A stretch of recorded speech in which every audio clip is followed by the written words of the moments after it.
Imagine stepping out of your front door right now. Like, instead of the paved street and the, polite hum of traffic, you are standing in the dust of the ancient Middle East. Just completely different world. Totally. The sun is beating down. Hmm. And you are about to sign a contract, but there's no pen. There's no paper. There's definitely no digital terms of service box to click without actually reading it. Right, none of that. Instead, lying in the dirt directly in front of you are several large animals, like a heifer, a goat, a ram, and they have all been sliced completely in half. It is so intense. I mean, literally, the halves are separated, pushed to either side, creating this literal pathway of blood and raw meat right there in the dirt. And the person you are making this agreement with looks at you, gestures to the bloody pathway, and says, "Shall we?" It is the absolute most visceral definition of having skin in the game. I mean, it's terrifying by modern standards, but historically, this is what a promise actually looked like. Welcome to today's edition of the Morning Roundup, right here on our deep dive into the day's sources. If you are new to the Roundup, this is our daily format where we take a massive stack of articles, political commentary, theological debates, and street-level protest footage. And we basically hunt for the hidden thread.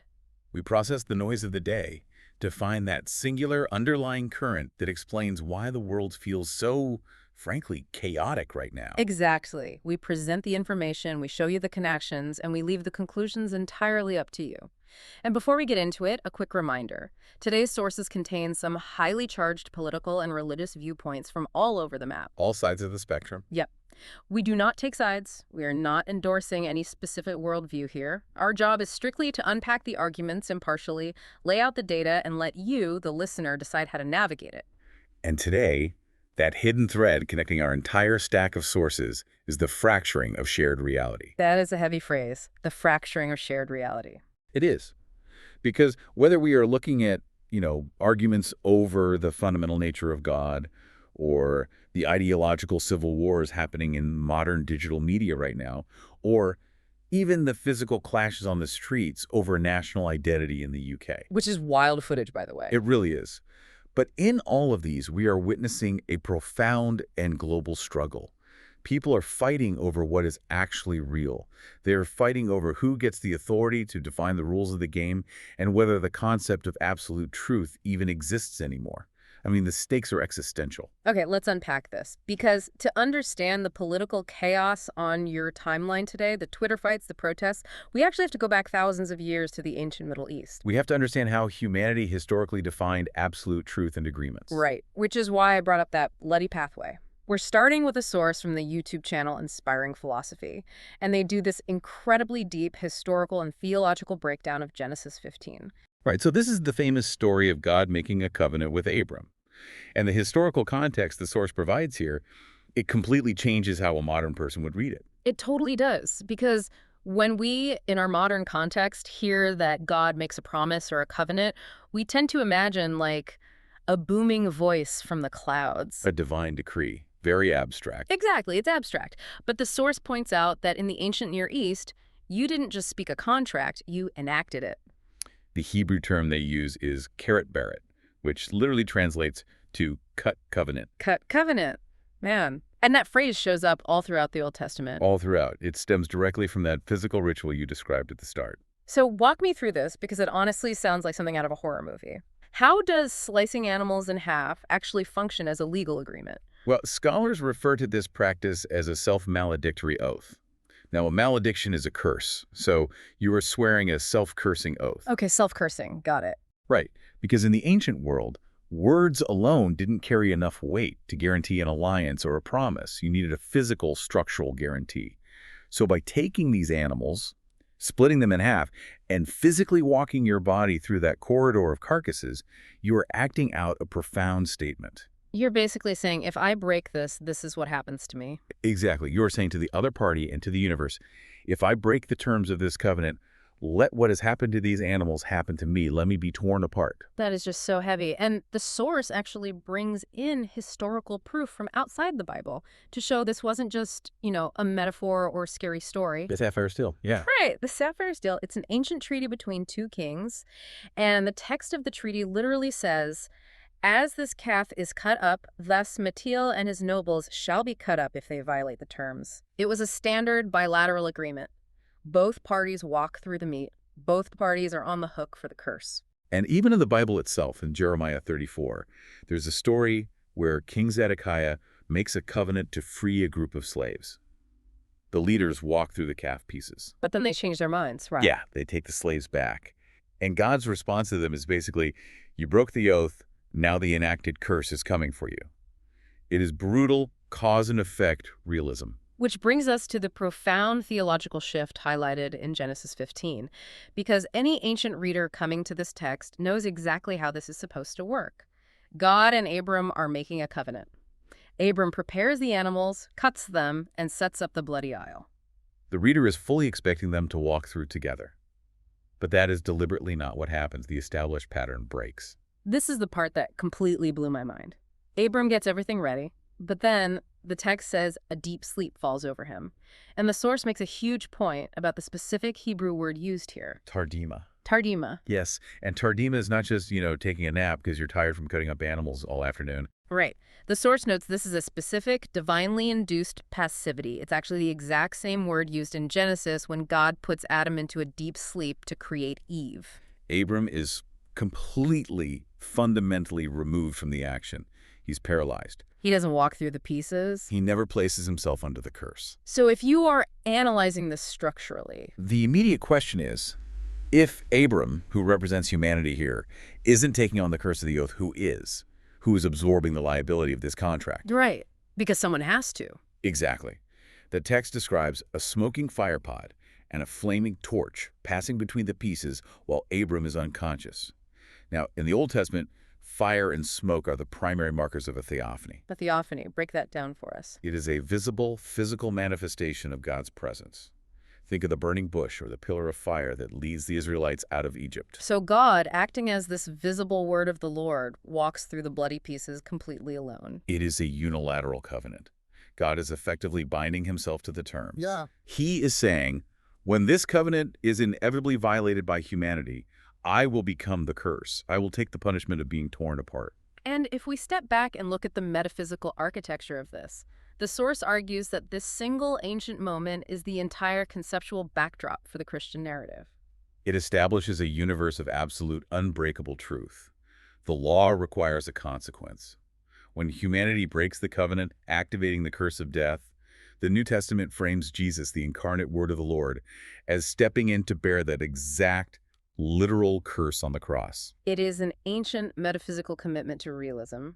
Actions have objective, inescapable consequences that even the divine bound itself to. Which perfectly sets up the second source in our stack today, because it deals directly with this concept of divine rules and logical structure. Yes, it's from the Nathan Jacobs podcast, and it addresses a question that I guarantee everyone listening has heard at some point in their life. It sounds like a late-night dorm room joke. Can God make a rock so big he can't lift it? That's the one, the classic paradox of omnipotence. It's designed as a logical trap.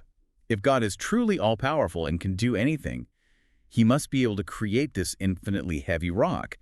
But if he creates it and then cannot lift it, well, then there is something he can't do, which means he's not all-powerful. The whole goal of the paradox is to make the very concept of an absolute omnipotent being look like logical nonsense.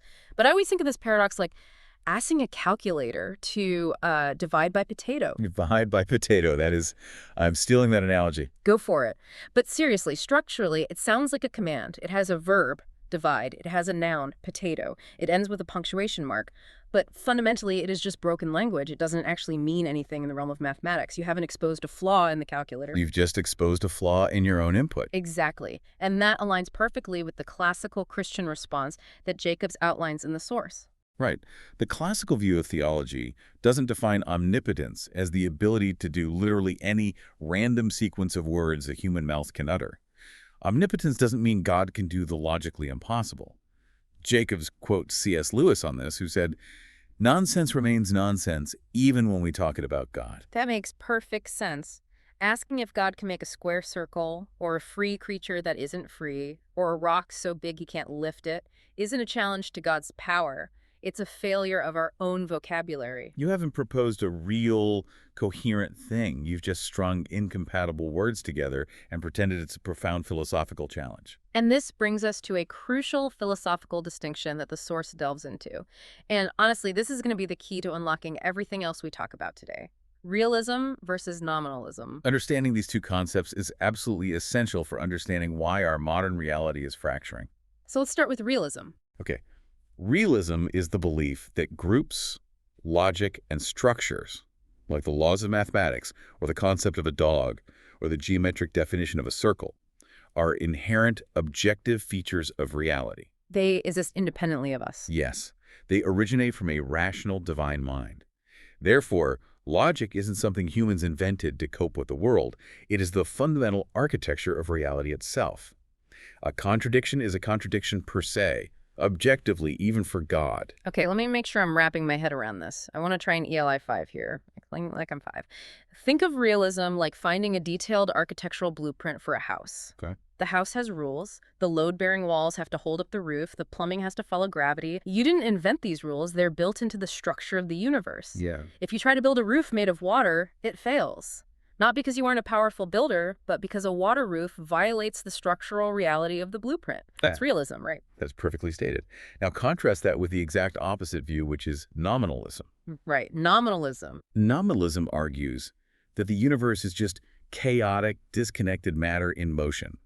There's no inherent blueprint. There is no overarching structure or divine logic. It's just random stuff. Exactly. Logic, categories, mathematics, these are just mental fictions.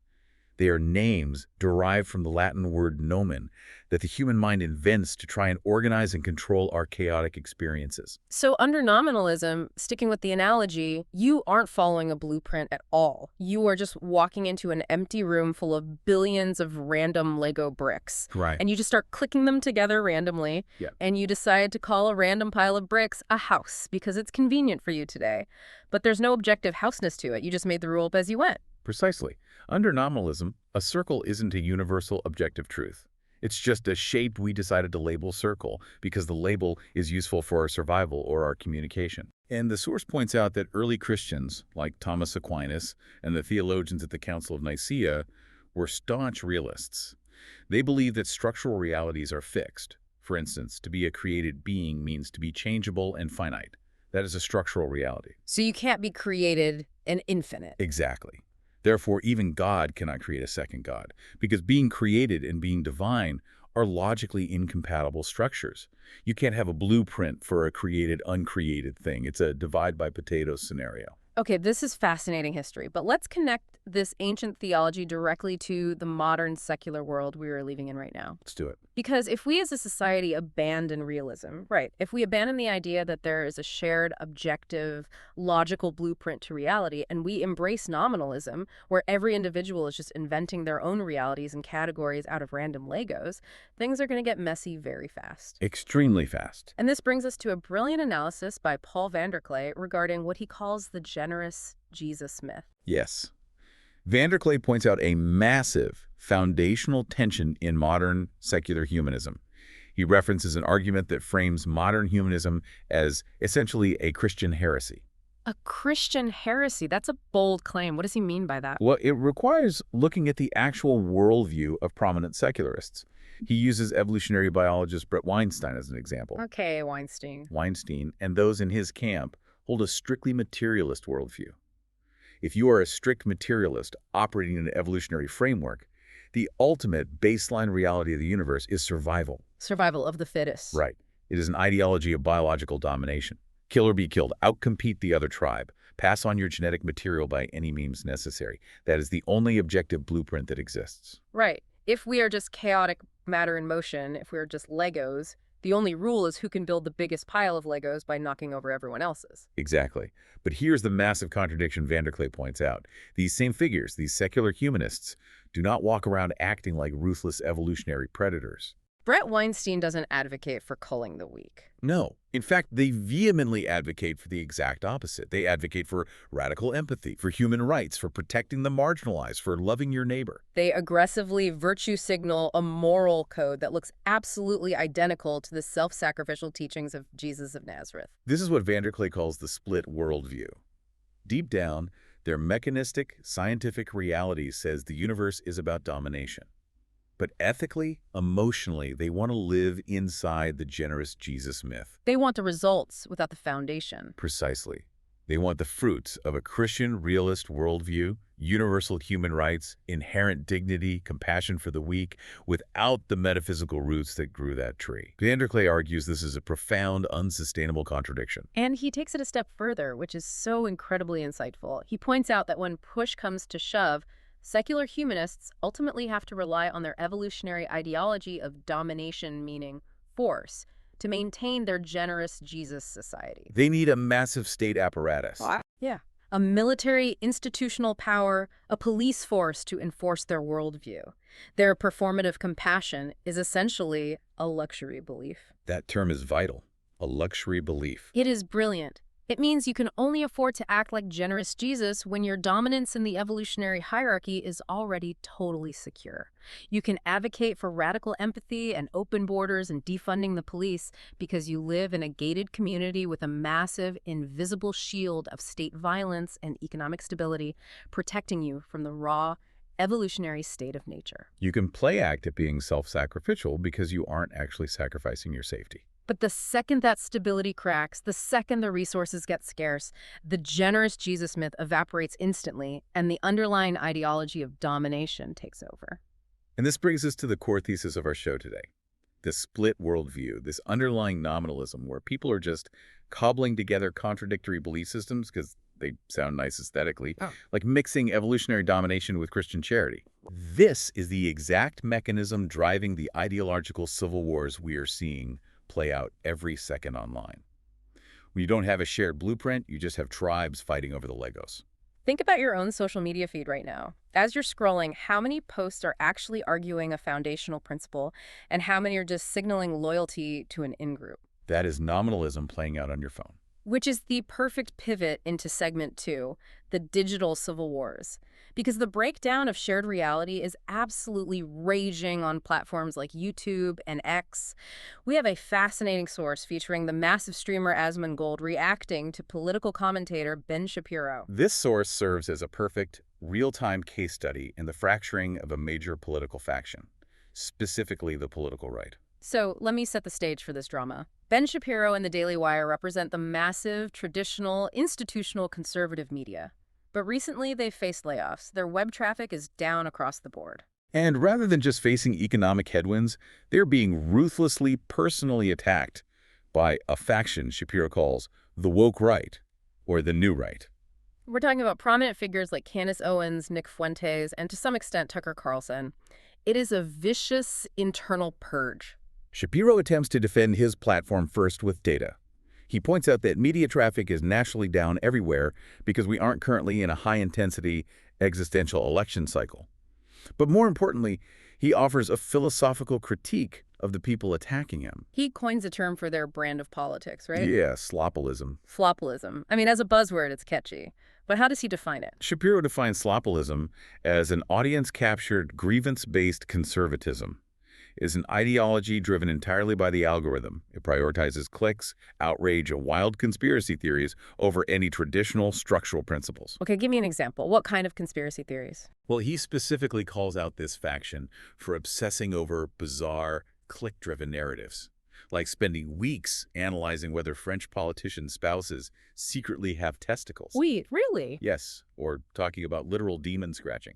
He argues they have abandoned foundational conservative principles like free markets, constitutional originalism, equal rights before the law, just to chase the dopamine hit of audience approval. This is Exactly what we were just talking about. This is nominalism infiltrating the political sphere. The traditional principles Shapiro is defending are rooted in a form of political realism.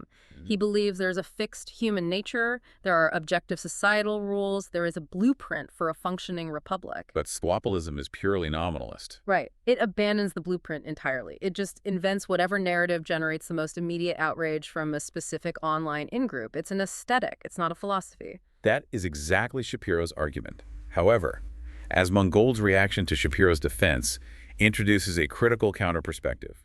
And I have to say, I push back hard on Shapiro's defense here, and I think Asmongold nails exactly why. Ooh. Yeah, wait, I struggle with Shapiro's conclusion. His defense is that he is sticking to his structural principles, and the audience is just being distracted by shiny, crazy objects. But if those principles are completely ignoring the reality of his audience, isn't he also living in a delusion? As Mangold points out that Shapiro's traditional message is failing, specifically with young men, because it sounds completely tone-deaf to their actual lived experience. Unpack that a bit. What is the lived experience they feel Shapiro is ignoring? Well, Shapiro preaches this very traditional, almost boomer-esque, pull yourself up by your bootstraps, work hard, get married, and you'll be fine mentality. It's based on the blueprint of America from 1985. Okay, sure. But as Mangold points out, that young men today are looking around at massive systemic disenfranchisement. They are looking at DEI, diversity, equity, and inclusion initiatives in corporate America and universities that actively, openly penalize them in hiring and admissions based on their demographics. They look at the housing market. They feel like the fundamental rules of the game have been rigged against them by the institutions. So when Shapiro tells them to just follow the traditional rules and work harder, it feels fundamentally patronizing. It feels like he's telling them to play a game where the referee has already been bribed. Exactly. And Asmongold highlights another massive disconnect, which is foreign policy. He notes that the average American is deeply, viscerally concerned about their immediate local reality. The price of groceries, the inability to buy a home, the decay of their local communities. But traditional conservative institutions like the Daily Wire often hyper-focus their energy and resources on foreign conflicts, specifically demanding unwavering, absolute support for Israel. Yes. Asmongold explicitly says in the source, I'm a white American guy in Texas. Palestine is a secondary issue to me because it's literally on the other side of the world. It is a profound clash of realities. The media elites, operating from their institutional perches, are fighting a grand geopolitical war of foreign ideology. But the audience on the ground is fighting a brutal, domestic war of economic and cultural survival. And when the traditional institutions absolutely refuse to address that grim domestic reality, the audience naturally abandons them. They turn to the slopalists, the outrage peddlers. Because the slopalists, for all their crazy conspiracy theories, at least acknowledge the audience's anger. They at least validate the feeling that the system is broken, rather than telling them to just work harder. It's a total breakdown of a shared national blueprint. But this fracturing is absolutely not exclusive to the right. The source also looks at Asmongold reacting to the digital left, specifically focusing on the massive Twitch streamer and political commentator Hassan Piker. Oh man, if slopalism exposes the nominalist contradictions of the right, Hassan Piker is the walking, talking embodiment of the contradictions of the digital left. Asmongold's critique of Piker is devastating, because he simply applies basic logic to Piker's stated positions. It highlights what happens when politics becomes entirely detached from cause and effect realism. The word salad is real. Let's walk through the mechanics of this, because it's a perfect example of what Vanderklay was talking about. In the source, Asmongold reacts to Piker openly, enthusiastically advocating for people to steal from major corporations like Whole Foods. And Piker frames this as a righteous strike against evil billionaires and late-stage capitalism. It sounds very revolutionary, gets a lot of cheers in the chat. But Asmongold stops and points out the objective, mechanical reality of that policy. If you successfully encourage mass organized theft in a neighborhood, what actually happens? The corporation doesn't just absorb the loss endlessly, they operate on the realism of profit margins. Right. The corporation closes the store and leaves the community. And what are you left with? You don't get a socialist utopia. You get a food desert. Exactly. You get a community where elderly people can't buy fresh produce. You get a crime-ridden ghost town. And the local working class people lose their jobs. Piker's stance is an aesthetic posture, entirely divorced from cause and effect realism. He is advocating for a policy because it signals his allegiance to the anti-capitalist in-group, completely ignoring the devastating structural consequences it brings to the very working-class people he claims to champion. It's all vibes, no substance. And the source highlights another glaring, massive contradiction in Piker's ideology. He aggressively advocates for a massive, Scandinavian-style welfare state with free healthcare and free college for everyone, while simultaneously advocating for completely open borders. I mean, you literally cannot have both. It is a square circle. If anyone on planet Earth can walk across the border without documentation, and everyone inside the border is guaranteed free, state-funded healthcare and housing, the system mathematically collapses instantly. The tax base cannot support infinite demand. It is basic, undeniable math. Exactly. But here is the crux of the issue.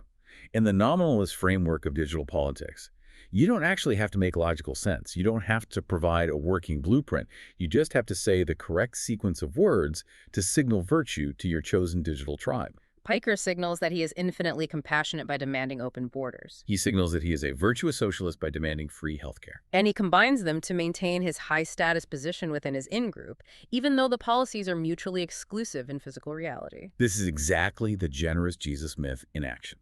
It's performative compassion as a luxury belief.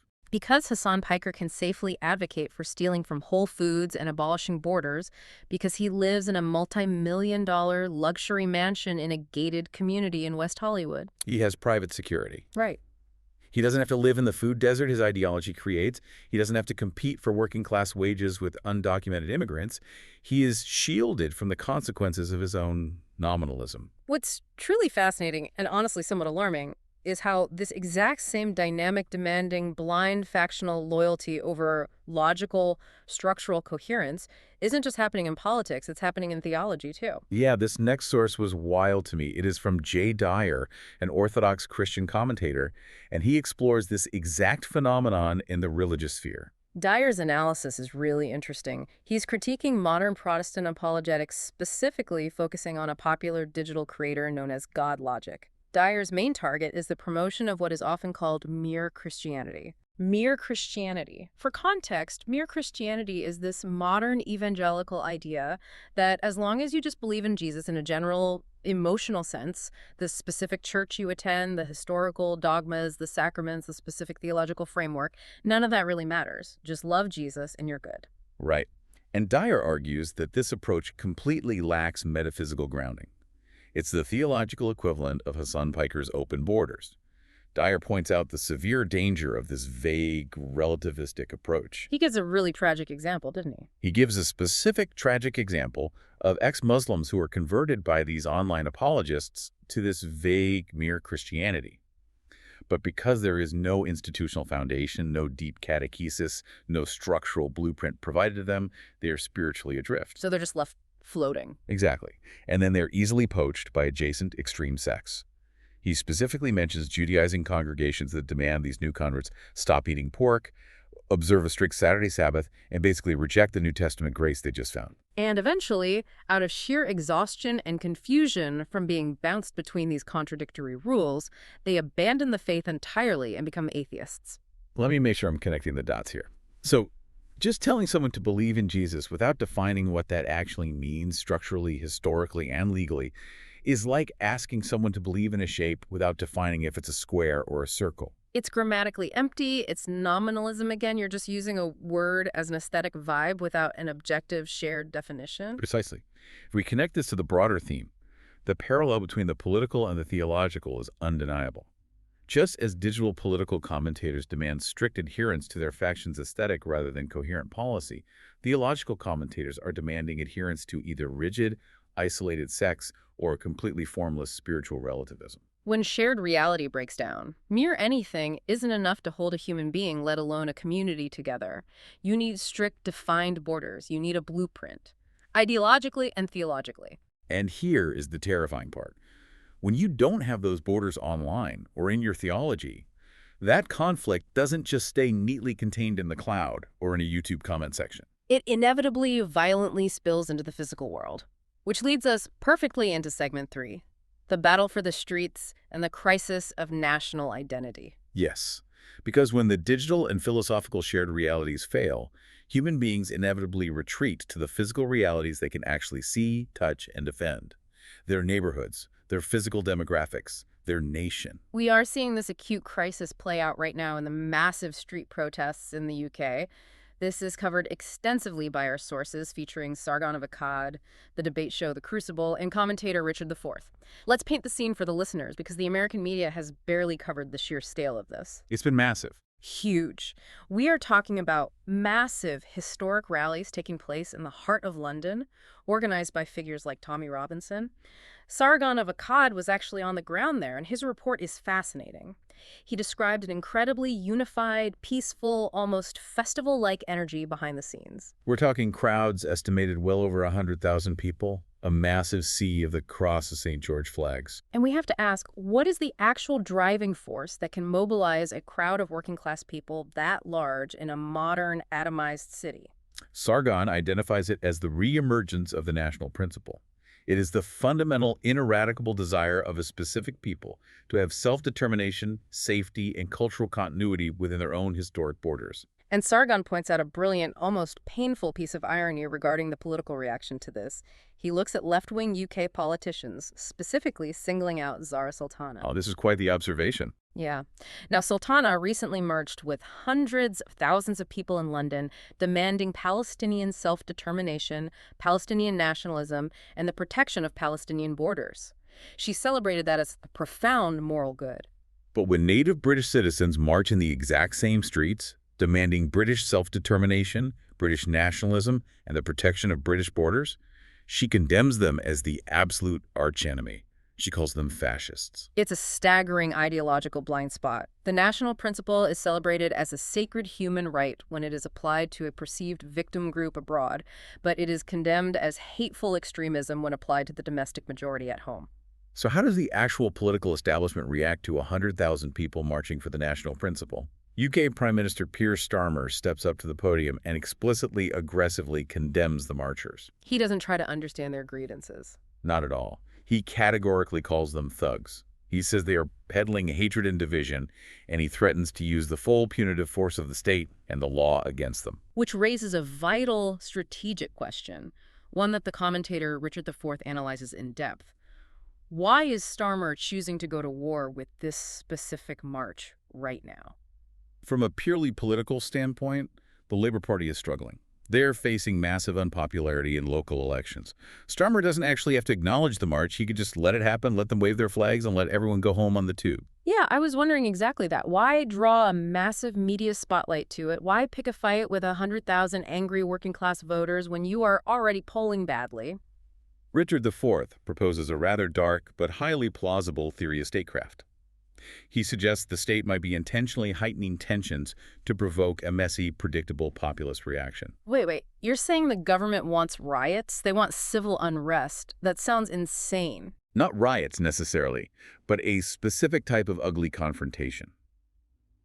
By heavily policing these events, by rhetorically backing the working class into a corner and casting all anti-globalist, pro-national sentiment as violent far-right extremism, the establishment is attempting a grand containment strategy. Okay, containment of what? Richard IV argues that there is a broader, much more profound meta-right awakening happening across all of Europe. It's a deep spiritual and political rejection of the globalist, nominalist framework.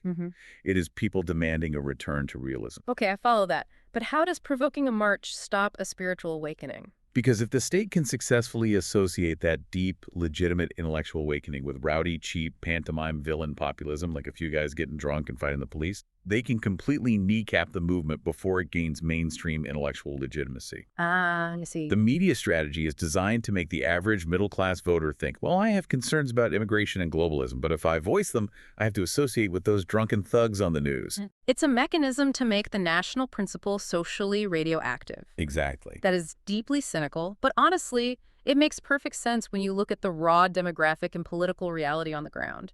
And this reality is fiercely, aggressively debated in our source from The Crucible, which features a showdown between Sargon of Akkad and Andrew Wilson.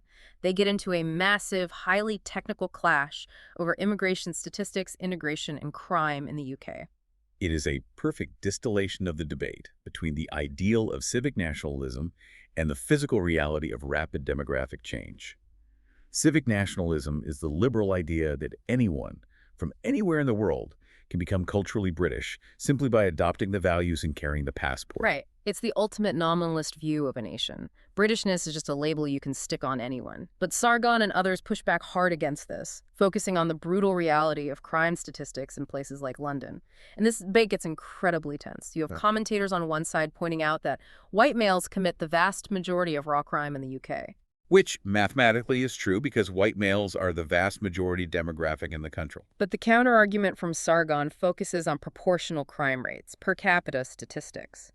They argue that specific immigrant demographics, despite being a tiny fraction of the population, commit specific horrific crimes like the grooming gang offenses in Rotherham and Telford at vastly disproportionate rates.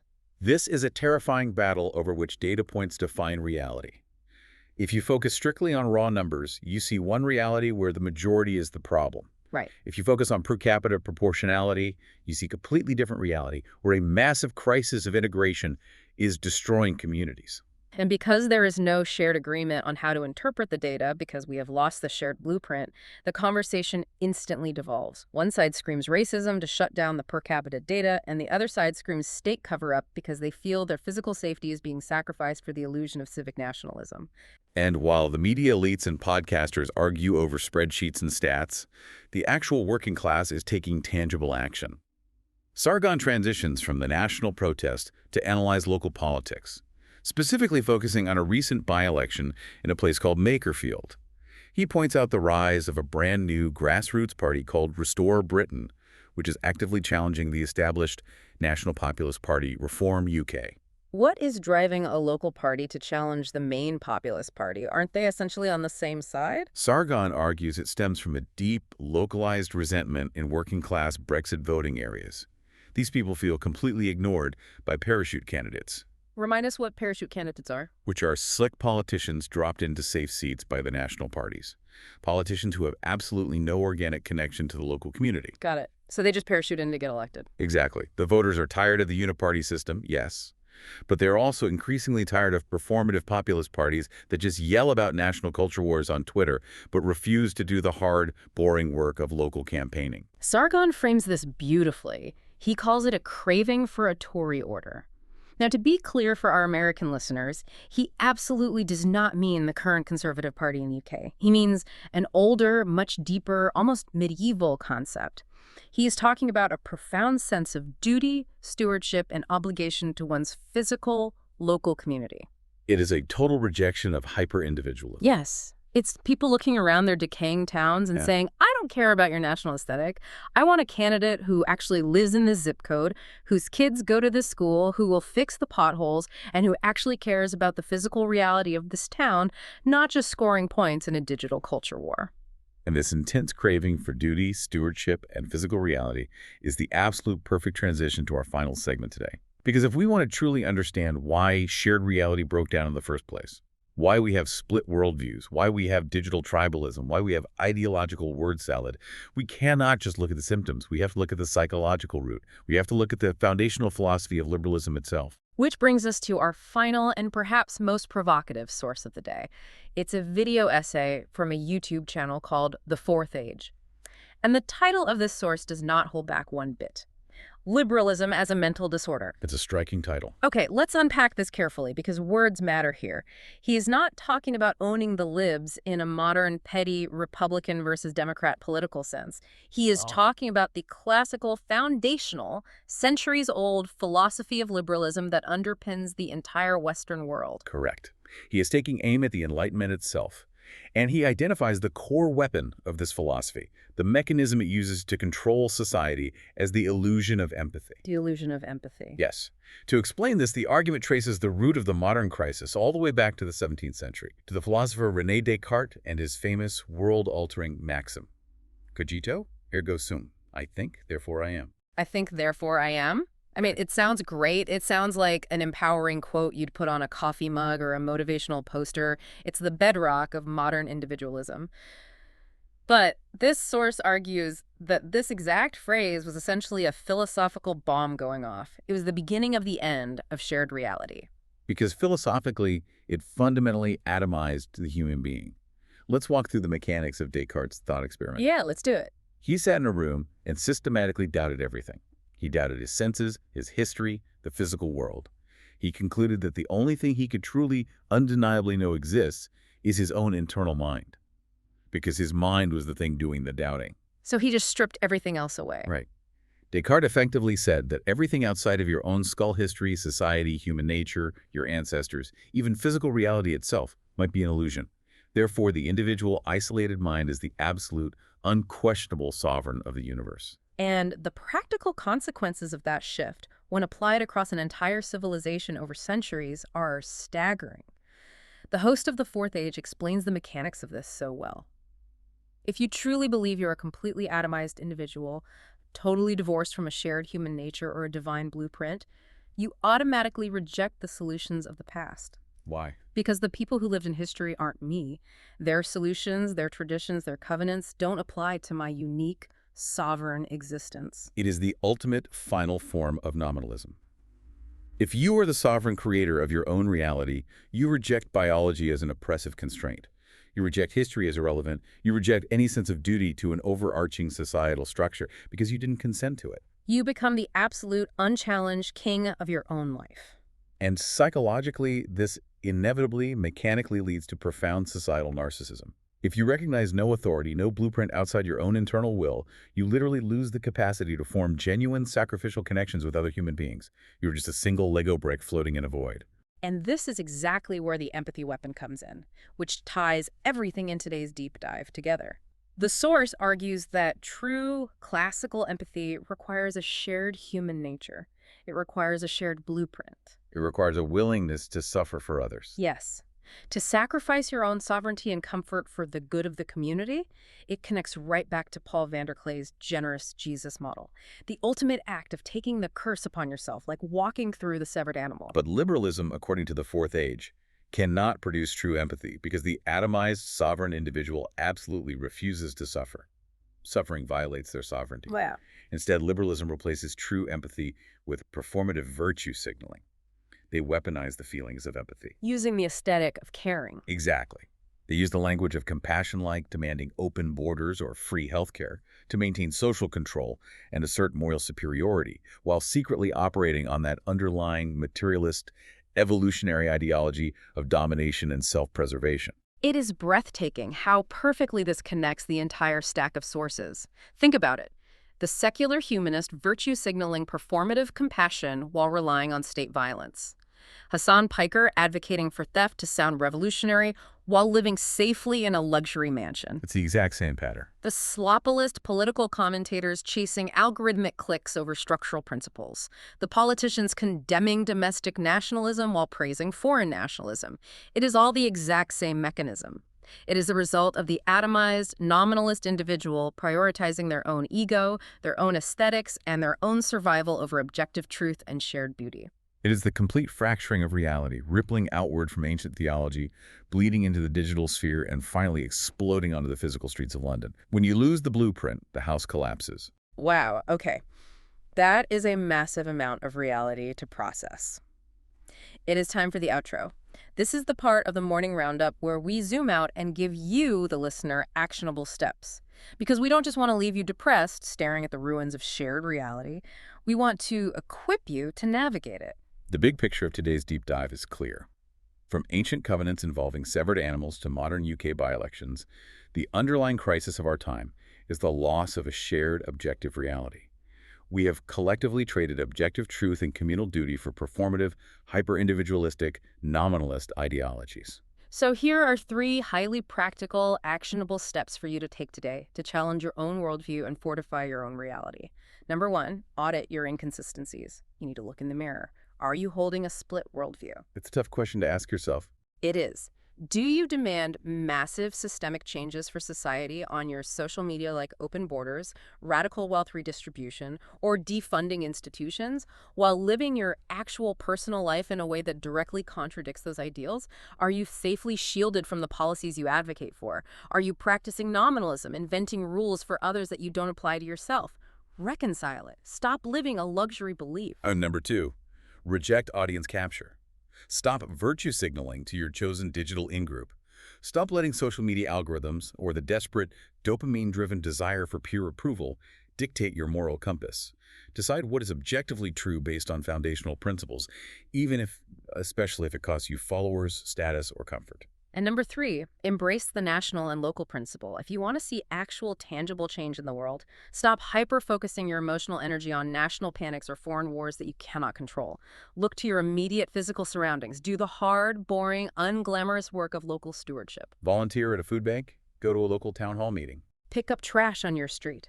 Be a real person grounded in a physical community rather than an atomized, angry avatar floating online. As always, we highly encourage you to check the show notes and dive into the source materials themselves. Verify the historical data on ancient covenants. Listen to the theological debates regarding mere Christianity. Analyze the raw political arguments and crime statistics we've presented today. Don't just take our word for it. It is your responsibility to rebuild your own shared reality through rigorous, independent investigation. And finally, we want to leave you with a provocative thought to mull over as you go about your day.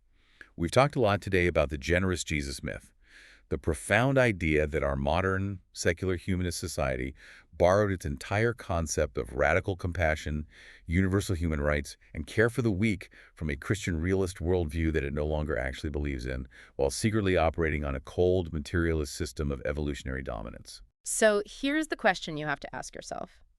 If our entire modern concept of human rights, empathy, and care for the vulnerable is just a borrowed, secularized myth, a ghost of a blueprint operating inside a universe that actually only values kill or be killed, what happens to our society and what happens to you when the cultural memory of that myth finally fades away completely? What happens when the battery finally runs out on the generous Jesus myth, Yeah. and the evolutionary state of nature is the only rule left? Think about it. Do the work.